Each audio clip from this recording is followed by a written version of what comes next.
We're entering into the fourth quarter of the year, and there's still so many anticipated rap albums to come out, but we're also entering now a hot season for trap albums with albums from Toliver, Young Thug, Travis Scott, and so many other trap artists that are set to drop before the year ends. So today, we'll be taking you guys through who we think will have the best trap album of 2021, and let us know who you think is going to drop the best trap album of the year in the comments below, because there's so much to be excited about. And how do you feel so far about the trap albums that we got in 2021? Well, you know what? I have to say this. I think that overall the quality has diminished. I do think that I've been disappointed this year as far as, trap albums go, but there's a lot of great artists, to start with. And I think the first guy we got to talk about is Toliver, because he's going to be dropping this week, and I think it's going to be a massive drop for him. Life of a Don is super, super anticipated, but my only question with him now is is he even going to stick to a traditional trap route? Is he going to tackle trap drums? Is he going to tackle that sort of content matter? Because in this list, we tried to make it a bit more diverse. Obviously, there's guys that are tackling other subgenres mixed in with trap, but most of their catalogs are mainly made up of that subgenre. So for Toliver, it's a question of where does he go? Does he go for more of the melodic pop side that we've seen him tackle singles on this year?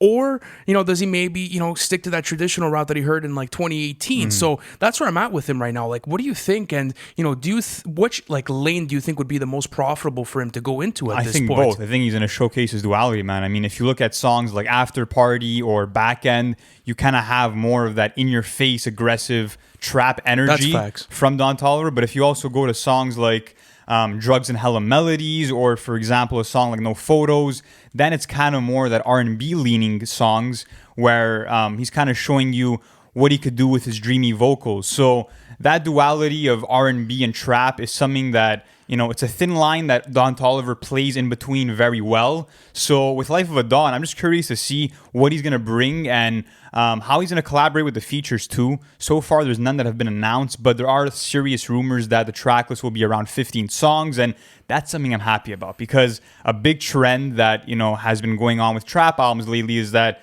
we're getting these 20 song plus track lists, and it's way too fucking much. And I just feel like with Toliver, he hasn't disappointed in the past. And do I think he'll have the trap album of the year?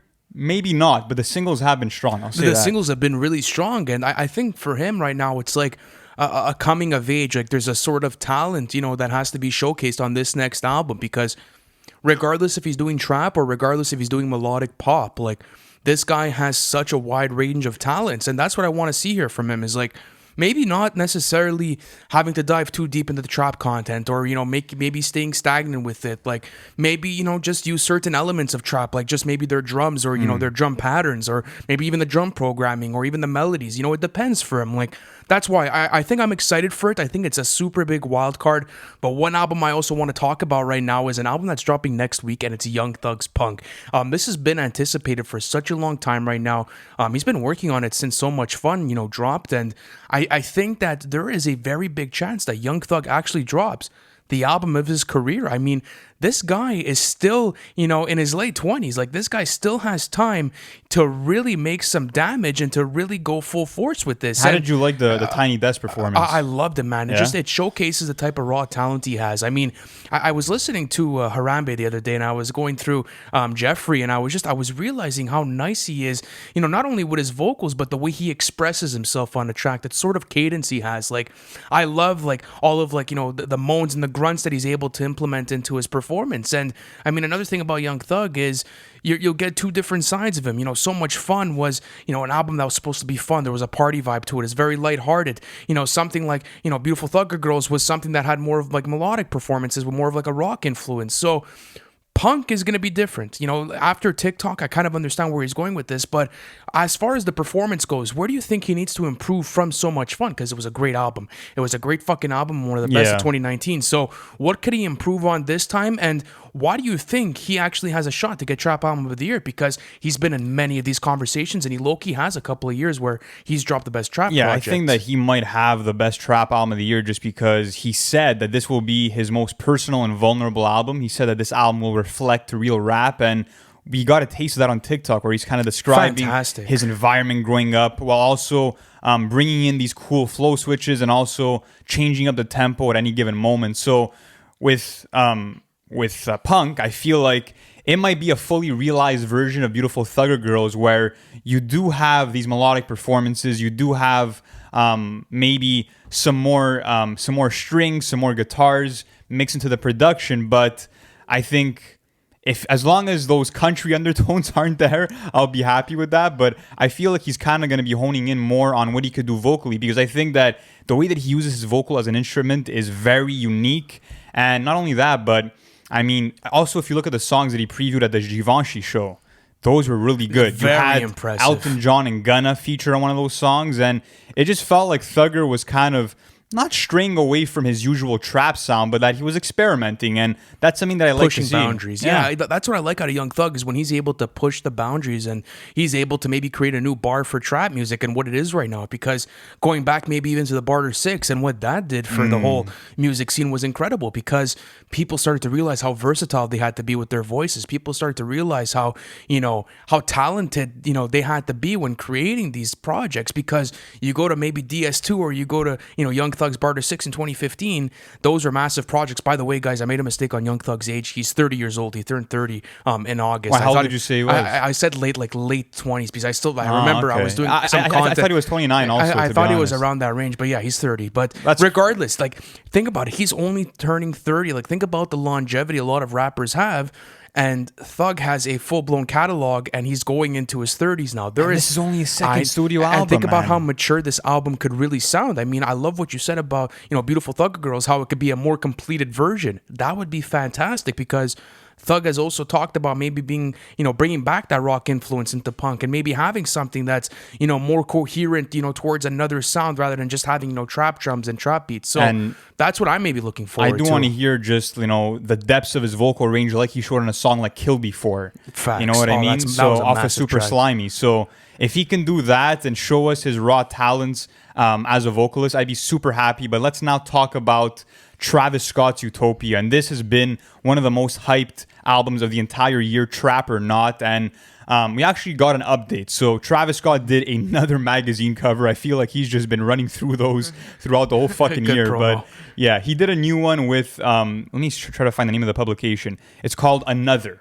That's the name of the publication. And he was interviewed by Kim Jones, who actually helped him out with the whole Dior fashion show and orchestrating that event. And apparently in that magazine, you can find that there's confirmation that Lost Forever and Escape Plan will be on the album, along with a leak from 2019, which is called...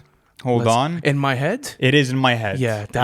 So how do you feel about that, bro? What's going on, man? What are you saying? Because I know you're not that big of a fan of Escape Plan. I know how you feel about it, but I also know how you feel about Lost Forever, and you know how I feel about Lost Forever, and we know how Nick feels about Lost Forever. So what's going on, man? How do you feel about that? Lost Forever is one of the most mysterious and unique sounding Travis Scott songs I've ever heard. James Blake's a G, bro. That's crazy. I think it's also the best song that Travis has released since Astroworld. I think you could maybe put The Plan off of the Tenet soundtrack next to it, but I just love how trippy it sounds. It's trippy, but it's more of a low-key sounding kind of production. Not only that, but mix that in with James Blake's high-pitched vocals, the way that, he's talking about getting lost into some kind of world and not knowing your whereabouts. It kind of fits into that Utopia theme of being in a different dimension. And that's what I love about Travis Scott, is his world building with albums. So if he can do that with a song like Lost Forever, which doesn't have that mainstream appeal, but it's grounded in an artistic way. It is. I'm super down for that. So why is it such a great song for you? West Side Gun too, man. I think that's a big fucking positive, because Travis Scott could go for whatever single feature he wants, man. This guy could have anyone he wants on his album, and you're going to the underground. That's such a nice move. That is so well calculated, and to have West Side Gun on such a psychedelic beat like that, and to make it work and maybe make it sound coherent in the overall track list, that's crazy. As far as Escape Plan goes, I'm okay with it. I'm a fan of the song. It's cool, but it's cool, but it's nothing different than I've ever heard from Travis. So hopefully you don't get an album full of escape plans. But this is the thing with Travis, is you would probably be losing a bet if you were to say that his next album would sound stagnant. I don't think that's ever the case with a Travis Scott album. Like, going through even his earlier mixtapes, like, you were able to find diversity so early in his sound, and I think that's what's worked for him. And I think that's honestly why, like, this is gonna be probably the trap album of the year, and let alone. So this is your pick? Well, I'm gonna explain more why later on, but it's like, who's going to be able to really compete with that type of sound and be able to put that There's type of one other person that could do it. I'll get into when we talk about it. I think I know who you're going to probably know who I'm talking about, but the reason why Travis Scott is, like, you guys shouldn't be scratching your heads as to why we're saying Travis Scott. The guy has one of the most consistent discographies in trap music ever, and not only that, but at this point, I mean, with all of the singles that we're hearing, everything that he's putting together, there's no reason for him to miss because he hasn't yet. But let's now talk about someone else, and that's Lil Uzi Vert with the Pink Tape. And there's been a lot of rumors about this coming out. There's even an IG Live thing that happened where two people were kind of asking him questions. And one of the questions they asked him was, when's the next album popping out? And he answered, I got 2 more weeks. I don't know if that means he has 2 more weeks to hand it in or if it's actually going to be dropping in the next 2 weeks, but it's exciting because he's admitted that Eternal Take wasn't the best project that we've gotten from him, and there's only 2 songs that he would keep out of the 30. So I'm happy that he knows what needs to be improved on for the next album, and that's going to be, for me at least, the inclusion of more features, a shorter track list, and Uzi either experimenting or going back to the 2016 sound. Well, this is a question I have to ask you now. Is like, we know it's a Pink Tape. Like, we know it's probably going to be a mixtape. So do you prefer mixtape Uzi, or do you fuck with his solo album? Mixtape Uzi, for sure. So that's what I'm trying to say is like, do you think maybe now, like, he knows what his fans want to hear? Because Eternal Take was low-key disappointing from an Uzi fan like me, because, again, those 30 tracks were way too long, and, you know, the track list just felt bloated. And as Uzi said himself, like, there's only really a couple of songs that you could grab out of that track list and add to your playlist. As if you go, you know, to Love Is Rage or The Perfect Love Tape. Like, those are albums and tapes that I'm going back towards, you know, and I'm fucking taking all kinds of stuff out of there. So do you think it's a smart transition to go back into the mixtape route for him? It could be. I mean, for me, I'm just more like worried about where he's going to go sonically. I mean, he did say he will be experimenting with the Pink Tape, but I don't know. If everyone says that, I know. He kind of experimented with Eternal Take, and that wasn't a good fucking result. So, whatever. We'll see what he ends up doing. But what I want from him is just creating ballads again, creating these upbeat trap songs, and also getting into those kind of relationship tracks that he dives really deep. Like, take Exquatorial Life, take Pretty Mommy. Like, those are some of his best songs, and it's because of the rhythm that he displays on those tracks and how deep he can go into those kind of relationships and the situations he finds himself in. Even like songs like You Was Right, like, those are bangers. Facts. And those are bangers that he built his career off of and that have, you know, built him a dedicated fan base. But speaking about dedicated fan bases, let's talk about Playboi Carti's, because we've been waiting for a while and Narcissist is still not out. Hopefully it does come out. And there's been some updates. So we've gotten some billboards, you know, we've gotten some screenshots of text saying, you know, fuck the samples, you know, hand it in regardless. Like, there's been a lot of stuff, Lou. So how do you feel as if all of these new updates have, you know, built up to now? And do you think that this is going to be another Whole Lotta Red situation where he's going to take this? Because we're also planning to do a piece of content on this, you know, probably next Monday. So stay tuned for that, and going deeper into the album and explaining it. But how do you feel about it? And do you think he has that potential to grab the top spots? I'll keep this brief. I like that Carti's influencing a lot of people. I think that what he did with Whole Lotta Red was cool. It was fresh. Wasn't for me. Quality-wise, I don't think it holds up for all 24 songs. So what he needs to do here is, again, keep evolving, go into something new. You did that Whole Lotta Red sound. Some people liked it, some people didn't. I didn't fuck with it at all.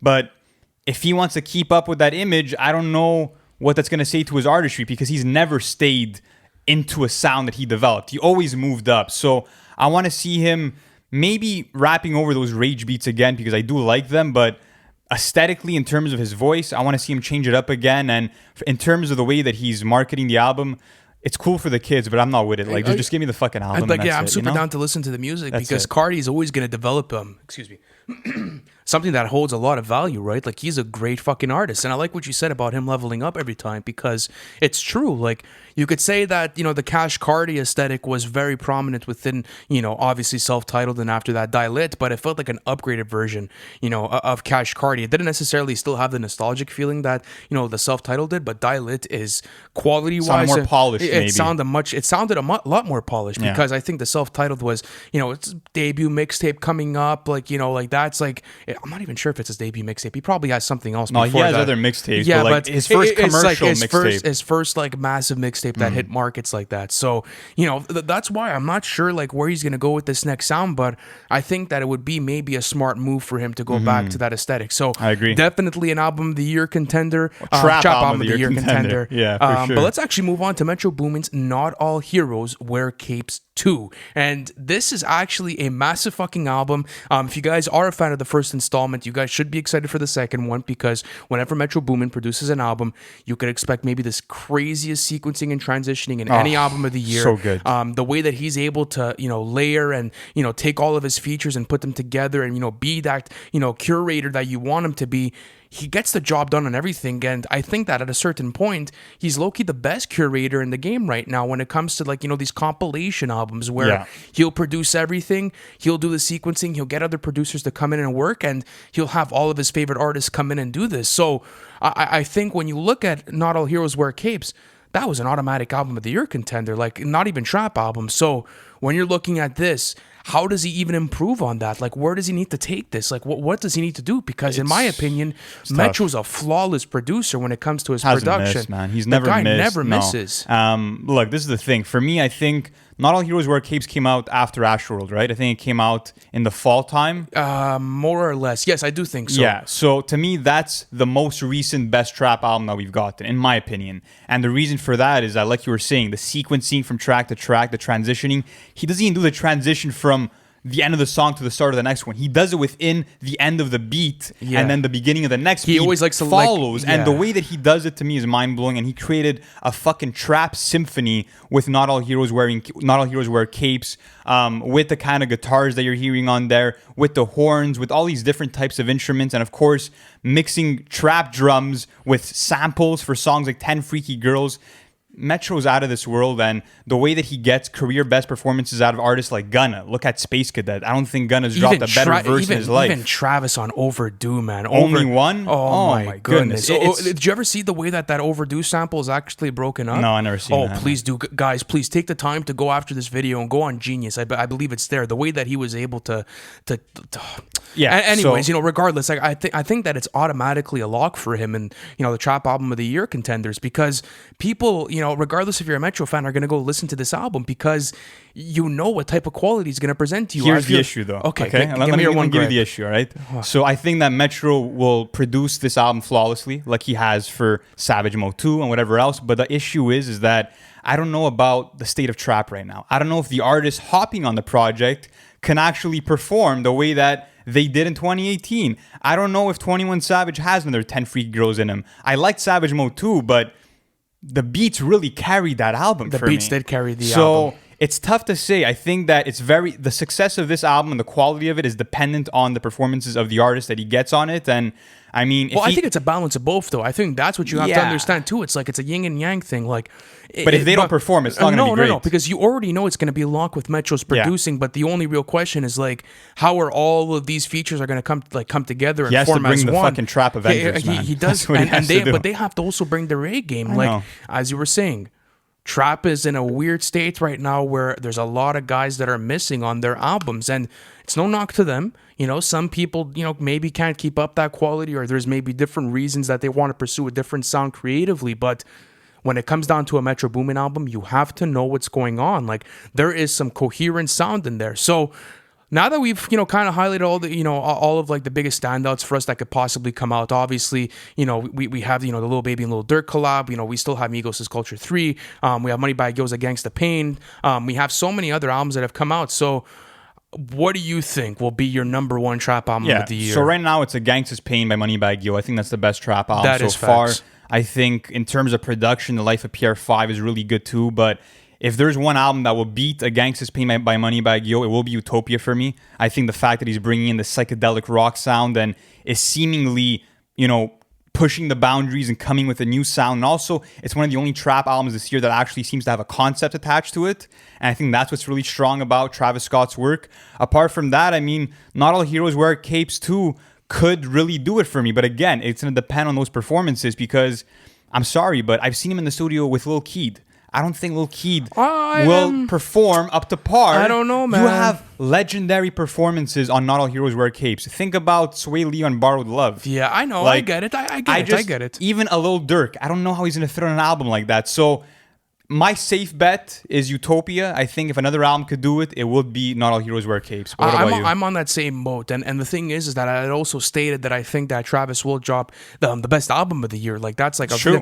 You know, I did state that in previous videos, so I'm gonna stick by my guns. And the thing is that Lost Forever convinced me on this new sound of psychedelic infused rock. So I think that I'm fucking with that more and more, and the way that maybe he's gonna be able to implement trap in here too. I wanna hear everything, right? Like he's producing a good amount of the album as well. Apparently he's getting back into making his own beats, so it's going to be interesting the way that project is structured.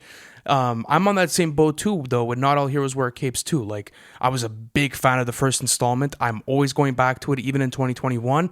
It's just like, is it going to be a Savage Mode 2 situation where I'm too big of a fan of the first one to be able to be, let's say, left satisfied with the second installment? Sequels are tough to fucking do, man. Sequels are tough, but I've seen them pulled off. We've seen Nas with King's Disease 2 this year. Like, I'm a believer in that, a good artist will produce a good album. For trap, album. though, I mean, it's tough. I'm not thinking of any off the top of my head. DS2 is an example of one, actually. And speaking of DS2, Future could come out of nowhere and drop Monster 2 or another project and also have trap album of the year contender. That's maybe the reason why we didn't mention Future on this list. It's unclear where he's going with his next album. Like, same thing for Roddy Ricch. We don't even know if that's what that's going to sound like, but he's another contender for sure, because Please Excuse Me for Being Antisocial was super strong. Very interesting. I think Travis Scott's going to get it. Let us know in the comments, guys, who you think will have the best trap album of the year and who you want to see us talk about more in future videos and actually focus on these upcoming projects for. So let us know, and we'll catch you guys in the next one. Thank you guys so much for watching. Thank you for watching the video. It's always a pleasure doing content for you guys. Listen, if you haven't already, subscribe to the channel, because we're doing album reviews, and we actually have our series called Everything We Know, where we take you guys through the whole album rollout of the hottest releases of the year. Not only that, guys, but our Patreon plan is now live. You guys can access that in the bio. I appreciate you guys, and I'll see you on the next one.